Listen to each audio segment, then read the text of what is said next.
ہمارے محترم اور مکرم نام لینے کی ضرورت بھی نہیں اور اچھا بھی نہیں لگتا، کراچی سے ہیں، وہ خود ہی سمجھ جائیں گے۔ انہوں نے سوال تحریر فرمایا ہے، پہلے ہم سوال پیش کر دیں آپ کی خدمت میں، پھر اس کے بعد جواب۔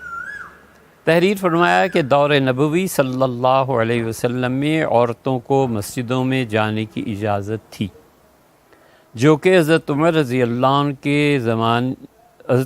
اللہ عنہ نے زمانے کے اعتبار سے اور فتنوں کے خدشات کی بنا پر۔ یہ لفظ بنا کیا چیز ہے؟ بنا ہوتا ہے، الف کے بعد حمزہ آتا ہے، اور حمزہ کی بھی اقسام ہے کہ کہاں لکھنا ہے کہاں نہیں لکھنا۔ یہ بنا کیا چیز ہے؟ خدشات کی بنا پر عورتوں کو مسجدوں میں آنے سے روکا، جو کہ آپ کا اجتہاد تھا۔ یہ اجتہاد کا لفظ ہائے حلوہ کی طرح لکھا جاتا ہے یا دو چشمی ہا سے لکھا جاتا ہے؟ آپ نے جو اجتہاد کا لفظ یہاں لکھا ہے، یہ ہا خا یہ ہے، اور اسی سوال کے آخر پہ جو اجتہاد کا لفظ لکھا ہے وہ بالکل ٹھیک آپ نے لکھا ہے۔ تو یہ ہمارا کوئی امتحان تو نہیں کہ کہاں ہم ایسے پڑھتے ہیں اور کہاں ایسے پڑھتے ہیں دو۔ لیکن دور حاضر میں یہ دور حاضر کیا ہوا؟ یہ تو دورے پڑھتے ہیں۔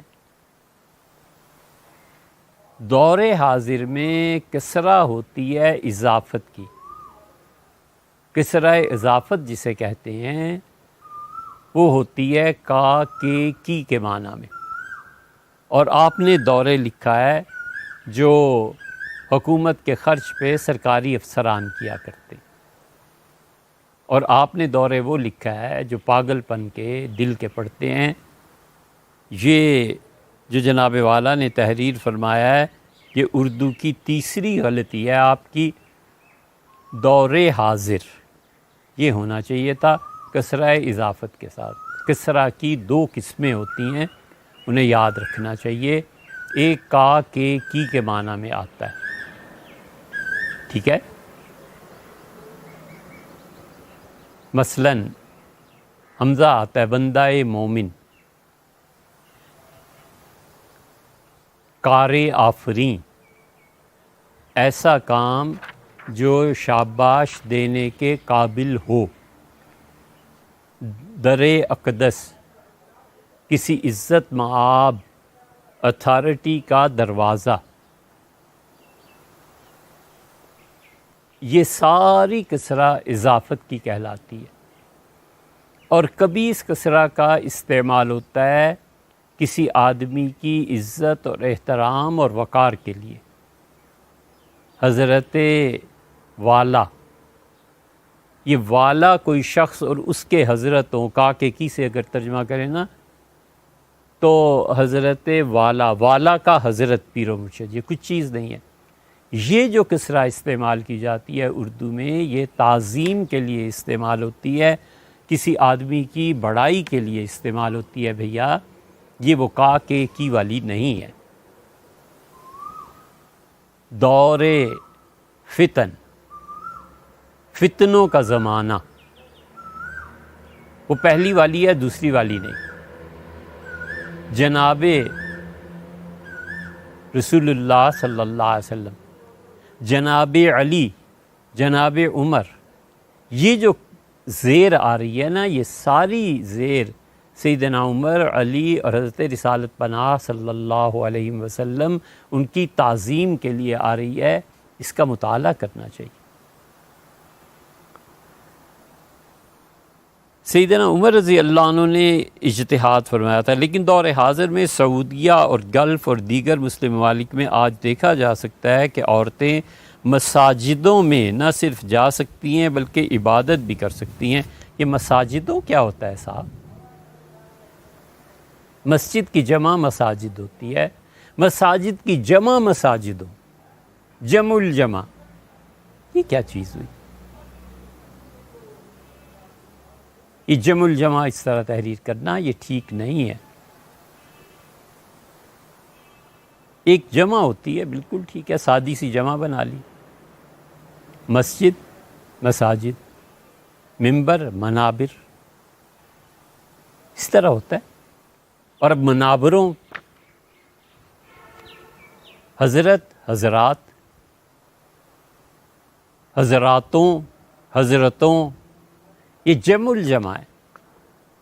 یہ موقع نہیں ہے کہ اس لفظ کو ایسے لکھا جائے. دیکھا جا سکتا ہے کہ عورتیں مساجدوں میں نہ صرف جا سکتی ہیں بلکہ عبادت بھی کر سکتے ہیں. اس تناظر میں، یہ تناظر جو زی سے لکھا ہے اس کے معنی کیا بنتے ہیں؟ تناظر بیک گراؤنڈ، اس کا بیک گراؤنڈ وائٹ ہو تو یہ کلر اس پہ جچے گا. اس کا بیک گراؤنڈ اگر ریڈ کریں تو سیاہ اس پہ جچے گا. یہ وہ تناظر ہونا چاہیے تھا. یہاں پر آپ نے تنا زے اور را کو لکھا ہے. یہ تناظر کون سا ہے؟ یہ کس زبان کا لفظ ہے؟ اس تناظر میں اگر ہم اپنے ملک پاکستان کی بات کریں تو یہاں عورتوں کا اب بھی مساجدوں میں کوئی عبادت کے لیے اہتمام نہیں. کہ کاف ظاہر ہے کہ ہمارے عام طور پہ ملا کے لکھتے ہیں. چلیے یہ ٹائپنگ مسٹیک ہوئی ہوگی. جبکہ ہمارے معاشرے میں عورتیں جہاں چاہیں گھوم پھر رہی ہیں. عورت اس میں جنس کے معنی میں آپ لا رہے ہیں یہاں، تو اس کو آپ جب لکھیں گے تو گھوم پھر رہی ہیں کچھ نہیں. یہ تو وہی ہے جو پنجابی والے بولتے ہیں دہیں، آئیں، کھائیں، جائیں نہ. یہ شتر گربا کی جو زبان ہے یہ کہیں پڑھے لکھے معاشرے میں استعمال نہیں ہوتی. یہ جہاں تعلیم نہ رہی ہو، آباء و اجداد میں بھی حتیٰ کہ وہیں اس طرح کے لفظ بولتے ہیں. گائیں. اگر ہم اپنے ملک پاکستان کی بات کریں تو یہاں عورتوں کا اب بھی مساجدوں میں کوئی عبادت کے لیے اہتمام نہیں، جبکہ ہمارے معاشرے میں عورتیں جہاں چاہیں گھوم پھر رہی ہیں، تعلیم حاصل کر رہی ہیں. بازاروں میں، یہ بازار تھا، یہ بازاروں کہاں سے آ گیا؟ آپ کسی پنجابی فیملی میں رہے ہیں جو آپ کو اردو ٹھیک نہیں آتی. بازاروں میں، لیکن مسجدوں سے ان کا کوئی واسطہ نہیں. سبحان اللہ، کیا کہنے، واسطے پہ تو حد ہی توڑ دی. واسطہ تے سے لکھا جا رہا ہے. کل کو طوطے سے بھی تے سے لکھنا چاہیے، اس سے کہ پرانے زمانے میں تے سے ہی لکھا جاتا تھا. کوئی واسطہ نہیں رہا.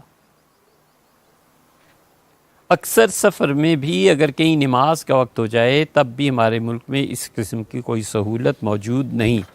کیا آپ نہیں سمجھتے کہ آج ہمارے ملک میں جو لادینیت عورتوں میں داخل ہو رہی ہے وہ اس جگہ اسے روکنے میں مؤثر ثابت ہو سکی ہے؟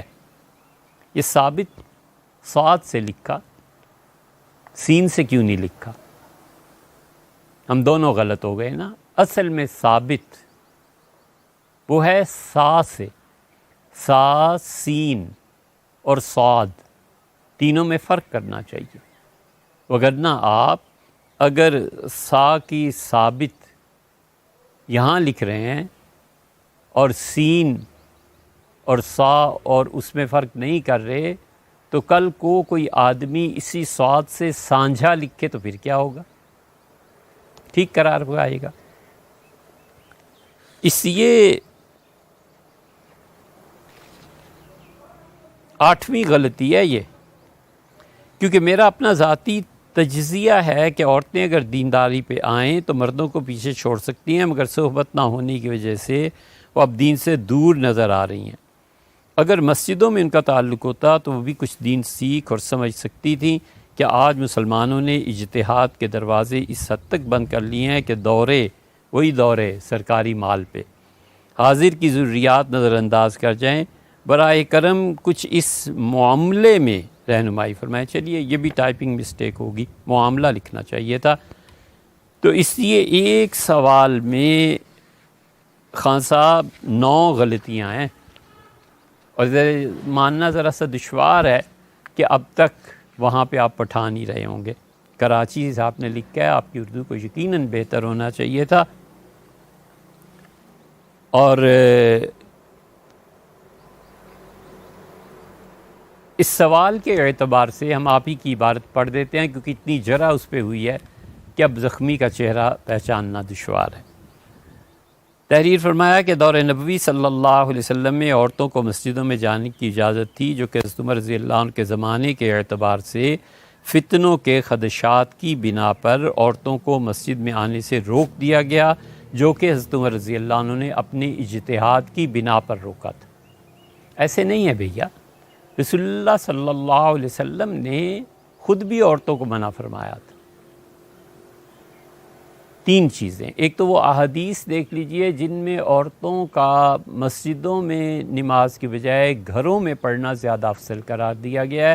سیدنا عمر رضی اللہ عنہ کے اجتہاد کی بنیاد یہ احادیث تھیں، تو معاملہ حضور صلی اللہ علیہ وسلم پر پہنچتا ہے، امیر المومنین سیدنا عمر رضی اللہ عنہ پہ نہیں۔ انہوں نے انہی احادیث کے مطابق ایک قانون بنایا تھا۔ دوسری بات یہ ہے کہ حضرت عمر رضی اللہ عنہ نے منع کیا تھا جب تو مدینہ منورہ میں سب صحابہ رضی اللہ عنہ اکابر زندہ تھے، کسی نے اس پہ احتجاج کیا ہو، صحابہ رضی اللہ عنہ کوئی خاموش تھوڑے ہی بیٹھے رہتے تھے۔ سیدنا عمر رضی اللہ عنہ کی کتنی چیزیں ہیں، حتیٰ کہ قتل کے مقدمات، سیدنا علی رضی اللہ عنہ کا امیر المومنین یہ نہیں ہو سکتا، اس میں آپ کو دیت ادا کرنی پڑے گی۔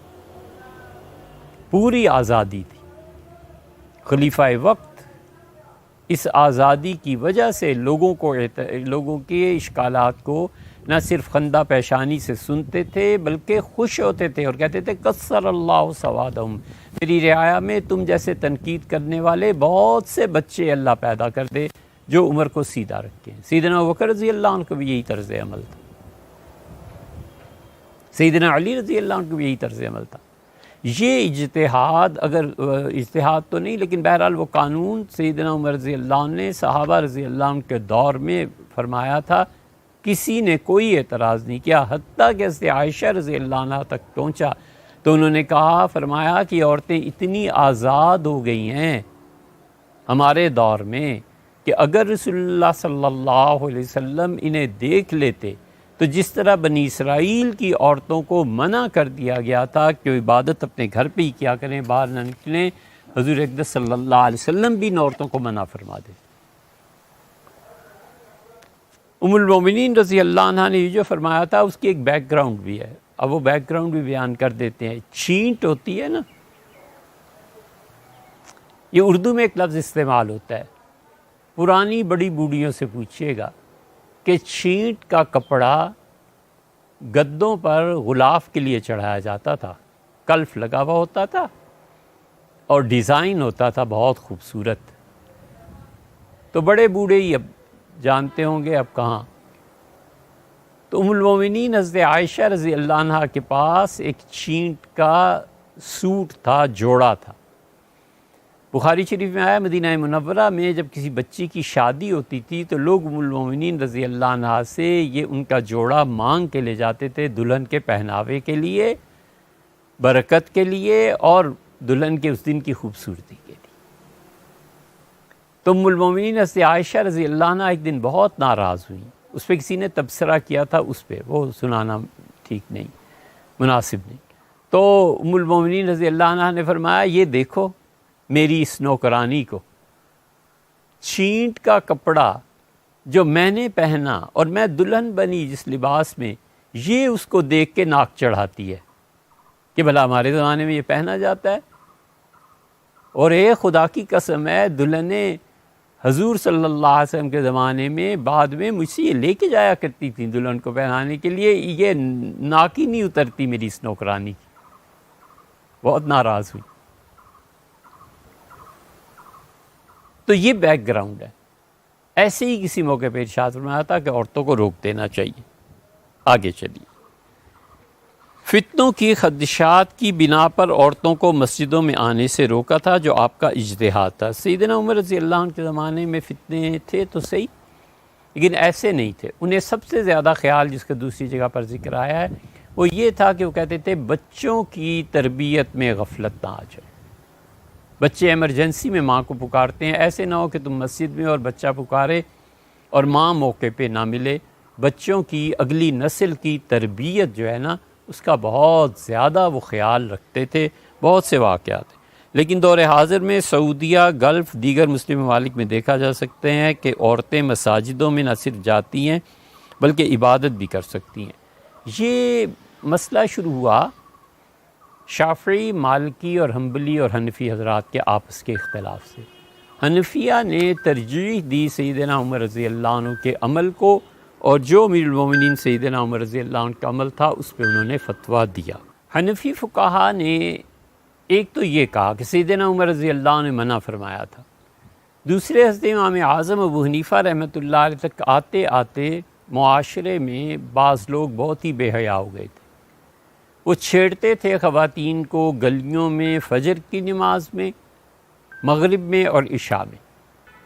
تو حضرت رحمۃ اللہ علیہ کے دور میں فسق و فجور زیادہ ہو گیا تھا، تو فرمایا مغرب، عشاء اور فجر ان 3 نمازوں میں عورتیں نہ آئیں. ایک قول ان کا یہ بھی ہے. تو حنفی فقہا نے اس کو اس بنا پر بھی کہا تھا کہ اس وقت تاریکی کی وجہ سے بعض لوگ ناجائز فائدہ اٹھاتے ہیں. اور آپ اس پہ غور کریں، اس زمانے کے گناہ گار، عورتوں کو چھیڑنے والے فاسق و فاجر بھی فجر کی نماز میں آتے تھے. اب اس کے بعد کون سا مقام ہے؟ اس بنا پر خود احناف نے احتیاط میں تو یہ فتویٰ دیا کہ خواتین مساجد میں نماز کے لیے نہ آئیں، لیکن کچھ نہ کچھ گنجائش انہوں نے دی. باقی شافعی، مالکی، حنبلی ان میں اکثر حضرات اس کے قائل ہیں کہ مساجد میں آیا جائے، عورتیں جنازہ بھی پڑھیں گی اور عورتیں مساجد میں جماعت میں شرکت بھی کریں گی. اس تناظر میں اگر ہم اپنے ملک پاکستان کی بات کریں تو یہاں عورتوں کا اب بھی مساجدوں میں کوئی عبادت کے لیے اہتمام نہیں، جبکہ ہمارے معاشرے میں عورتیں چاروں طرف گھوم رہی ہیں، پھر رہی ہیں، تعلیم حاصل کر رہی ہیں، بازاروں میں جا رہی ہیں، لیکن مسجد سے ان کا کوئی واسطہ نہیں. بالکل آپ سچ فرماتے ہیں، مسجد سے اس لیے واسطہ نہیں کہ دین سے واسطہ نہیں. مسجد سے اس لیے واسطہ نہیں کہ پچھلے 200-300 سال میں دین کی جو اصل شکل و صورت تھی اور جو آہستہ آہستہ حنفی فقہ کا نفاذ تھا، کتاب و سنت کا نفاذ تھا، وہ عمل ختم ہو گیا. جس امت کا اب یہ حال ہو کہ اس کے 5% نماز نہیں پڑھتے، انہیں کہاں یہ مسئلہ سوچنے کی فرصت ہے کہ ہماری عورتیں بھی مسجدوں میں جایا کریں. آپ یقین مانیں کوئی مسجد نہیں دیکھیں گے، 99% مساجد ان کی سمائی بھر چکی. ہمیشہ باہر گراؤنڈ میں، گلیوں میں، سڑکوں پہ صفیں بچھانی پڑتی ہیں، پھر جا کر کہیں جمعہ پورا ہوتا ہے. 99% مساجد میں جمعے کے دن کبھی گھومیے، ایسے ہی لگے گا. اپنا جمعہ پڑھنے سے پہلے آپ گھومیے، ایسے ہی ہوگا. یہ سارے لوگ کہاں ہوتے ہیں عام دنوں؟ اگر لوگ اس طرح مساجد میں آنے لگیں تو 5 وقتوں کی جو جماعت ہے، یہ جماعت میں مساجد تنگ پڑ جائیں. لیکن پچھلے 200 سال سے، 300 سال سے وہ چیز ہی نہیں رہی مسلمانوں کے معاشرے میں کہ ہم نے مسجد میں جا کر جماعت سے نماز ادا کرنی ہے. تو انہیں کیوں فکر ہونے لگی اپنی خواتین کی کہ مساجد میں جایا کریں؟ آپ سچ کہتے ہیں. اکثر سفر میں بھی نماز کا وقت ہو جائے تب بھی ملک میں سہولت موجود نہیں ہے. وجہ یہ ہے بھیا کہ عورتوں کے لیے الگ واش رومز چاہیے، مردوں کے لیے الگ واش رومز چاہیے، وضو کی جگہیں الگ چاہیے. اتنا سرمایہ کون خرچ کرے؟ ہم آپ کو چیلنج کے طور پہ کہتے ہیں اس ملک میں جو مساجد ہیں وہ گن کے دکھا دیں. 10% مسجدیں ایسی نہیں بنی جہاں پر طہارت اور پاکیزگی کا کوئی پراپر انتظام. والعیاذ باللہ، شاید نہیں کہنا چاہیے، لیکن جہاں پر بو آ رہی ہو نا، وہاں دیکھ لیجئے کوئی نہ کوئی مسجد موجود ہوگی. یہ پاک رہنے کا عنصر ان مسلمانوں کی طبیعت سے نکل گیا. انہیں کچھ آتا ہو تو کوئی آدمی کچھ کہے نا کہ پاکی ناپاکی کیا ہوتی. انہیں کوئی احساس ہو کہ میرے کس عمل سے کس کو تکلیف پہنچے گی تو بھیا پھر بات کریں. خان صاحب یہ نماز میں گلے صاف کرتے ہیں. خان صاحب وضو اللہ نے قرار دیا تھا کہ اپنا منہ صاف کر کے آنا، ناک صاف کر کے آنا اور گلا صاف کر کے آنا. گلے کا حال یہ ہے کہ آپ نماز پڑھیں، ادھر سے کھانس رہا ہے ادھر سے کھانس رہا ہے، وہ بندہ اللہ کے ساتھ تعلق میں ہے، واسطے میں ہے.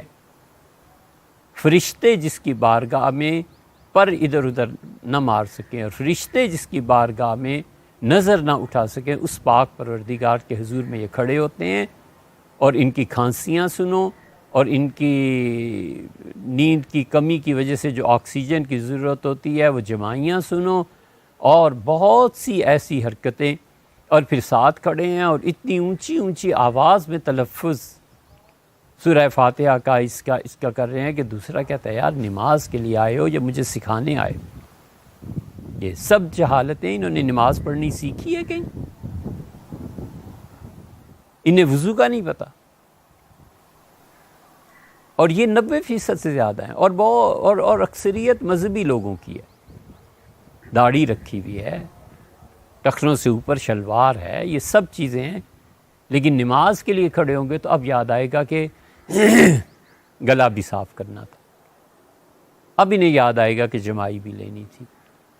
اب انہیں یاد آئے گا کہ اٹھتے بیٹھتے سجدوں میں آوازیں بھی جسم سے پیدا کرنی تھی. یہ نمازیں اس دین کا حصہ ہیں جو تم لوگوں کے سامنے عملاً پیش کر رہے ہو یا تمہاری غفلت کا مظاہرہ ہے. ایک دن انہیں ملنے کے لیے بھیج دیں چیف سے، امریکن پریزیڈنٹ سے، سعودی بادشاہ فرما روا سے، کیا مجال ہے جو نگاہ ادھر ادھر ہو سکے. اس مجلس کا احترام ہے نا، وہاں سیکھ جاتے ہیں. یہاں نہیں سیکھتے کہ اللہ کی بارگاہ میں جا رہا ہوں. اور ادھر ادھر دیکھنا تو عام ہے. اس کو دیکھ لیا پنکھا چل رہا ہے کہ نہیں چل رہا، اے سی کا کیا ہو رہا ہے، کیا بات ہے قالین بچھائی ہے نہیں. یہ نماز ہے ان کی. اس لیے جو آپ کہتے ہیں نا کہ عورتوں کے لیے سہولت موجود نہیں، تو جو مردوں کے لیے وضو اور اس کی سہولت موجود ہے، عورتیں اس سے بدتر کریں گی. بظاہر یہی سمجھنا چاہیے کہ آپ نہیں سمجھتے کہ آج ہمارے ملک میں جو لادینیت عورتوں میں داخل ہو رہی ہے وہ اس جگہ اسے روکنے میں مؤثر ثابت ہو سکتی ہے. بالکل خان صاحب آپ نے سچ فرمایا، ہمارے دل کی بات کہ اگر ہم اپنی مساجد کو، یہ فتویٰ نہیں ہے، یہ فتویٰ نہیں ہے، لیکن اپنی رائے کا اظہار آپ سے کر رہے ہیں کہ ہم اپنی مساجد میں اتنی گنجائش رکھیں کہ عورتیں آ جا سکیں، عورتیں وہاں کے نماز پڑھ سکیں. عبادت کے لیے الگ چیز ہے، لیکن ہم اصل ترجیح تعلیم کو دیتے ہیں کہ عورت مسجد میں آئے کہ مغرب کا بعد مولانا کا بیان ہوگا، ہم کوئی چیز سنیں. اب الحمدللہ معاشرے میں ایسے نہیں ہے، عورتیں خود ہی اتنی آزاد ہیں. اب پردہ تھوڑی ہے کہ کسی کو چھیڑنے کی ضرورت پیش آئے یا کسی کو دیکھنے کے لیے کوئی ہیلا بہانہ اختیار کرنا پڑتا ہو یا اس کو خط لکھ کے گلی میں کوئی بچہ تلاش کرنا پڑتا ہو جسے بعد میں یا پہلے ہی ٹافی بھی دی جاتی ہے. اب وہ دور گزر گئے، اب بہت آزادی ہو گئی. یہ کرتوت ہیں جو یہ لائے ہیں. اور ابھی تو مصافحہ کا سلسلہ شروع ہوا ہے.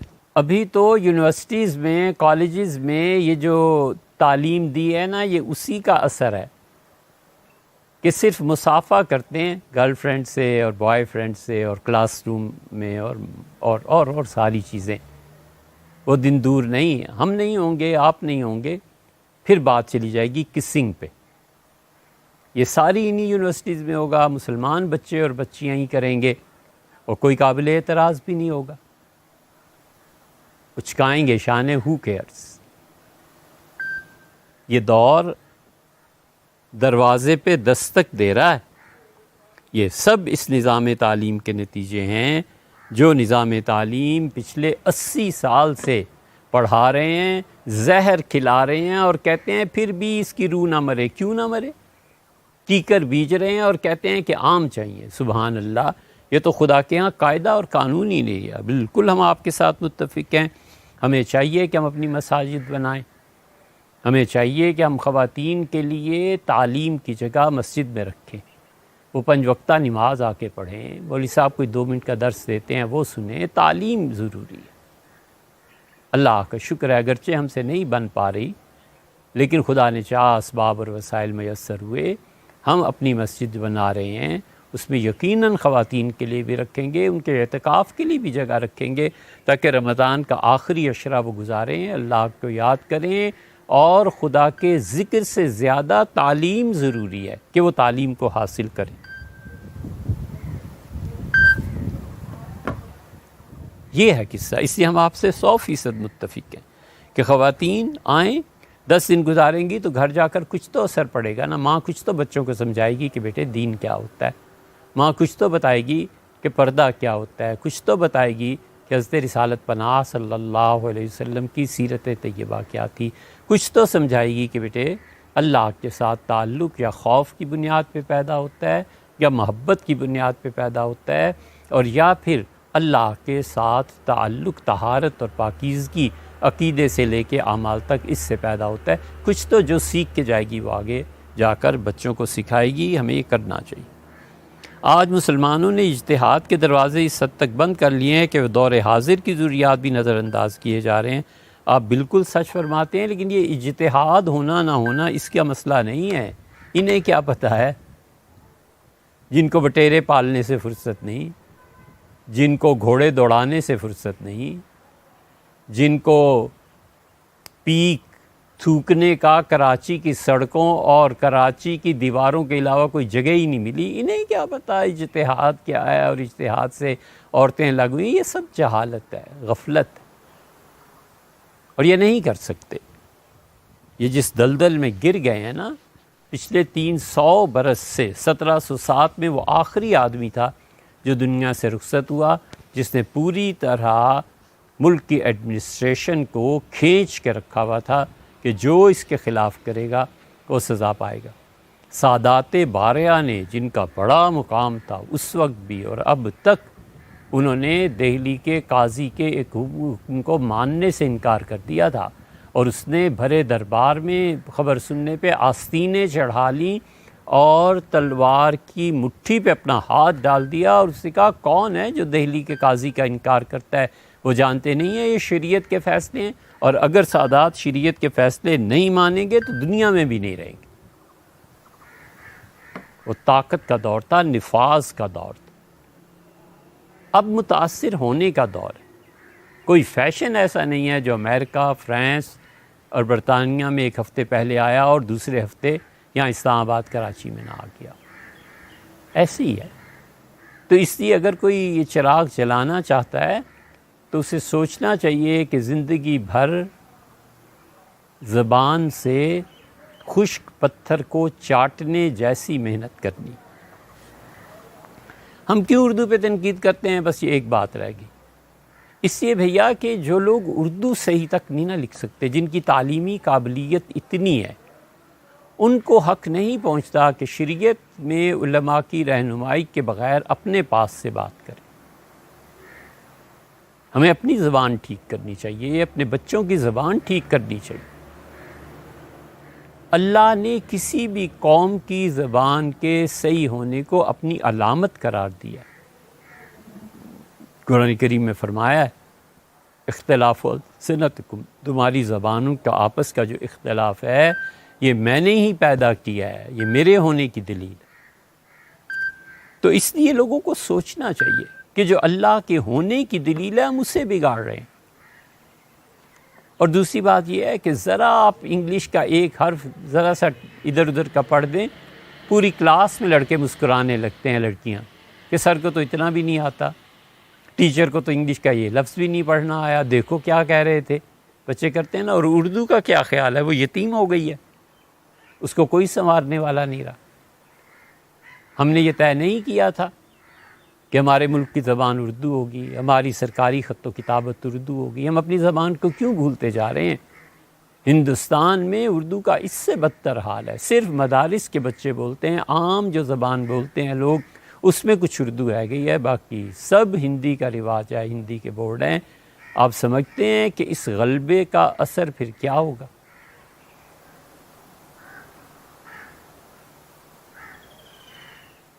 اردو زبان کی کمزوری کل کو جا کر دین کی کمزوری بن جائے گی، اسی ہماری زبان کا تحفظ ضروری ہے۔ اور سب سے اچھی بات موجودہ آغا خان کے جو دادا تھے نا، اس نے کی تھی۔ آغا خان ہر نسل کام کرتی رہی، اس کے دادا نے یہ منظور کرانے کی ٹھان لی تھی کہ پاکستان کی سرکاری زبان عربی ہوگی، اور اس کی اجازت انہوں نے جناح صاحب سے لے لی تھی۔ انہوں نے کہا آپ عربی ہماری قومی زبان ہوگی، ہم اپنے بچوں کو اسکول، کالج، یونیورسٹی میں عربی پڑھانا شروع کریں گے تو اس کا فائدہ یہ ہو جائے گا کہ ایک تو یہ کتاب و سنت سے جڑ جائیں گے، اور دوسرا اس کا فائدہ یہ ہوگا کہ ہم اور عرب ممالک تمام ایک زبان جب بولنے لگیں گے تو اس سے احترام، محبت، ایک دوسرے کا ادب، ایک دوسرے کی فائنینس سب کی وابستہ ہو جائے گی آپس میں۔ اس ملک کی سرکاری زبان عربی ہونی چاہیے۔ بڑا زور لگایا انہوں نے، حتیٰ کہ جناح صاحب سے بھی منظور کرا لیا، مگر اس وقت کی مسلم لیگ کے جو باقی عمائدین تھے، جس طرح وہ اور چیزوں کے ساتھ کر رہے تھے اور کریم پراپرٹی، ملک کی بہترین جگہیں اپنے نام کرا رہے تھے، کہ فی الحال کسی نالائق ان پڑھ کے ہتھے نہ چڑھ جائیں اور ہم چند سال کے بعد یہ ساری جائیداد گورنمنٹ کو واپس کر دیں گے۔ یہ پالیسی دی نا، پھر وہ خود مر گئے اور ان کی اولادوں کے قبضے میں وہ سرکاری جائیدادیں آ گئیں، ایک دو نہیں، بہت، سینکڑوں، اور پھر رفتہ رفتہ سیاست سے غائب ہو گئے اور سرمایہ داری میں آ گئے۔ انہوں نے ہی عربی زبان کی مخالفت کی، اور افسوس کہ آغا خان کی وہ جو جد و جہد تھی وہ نہ چل سکی۔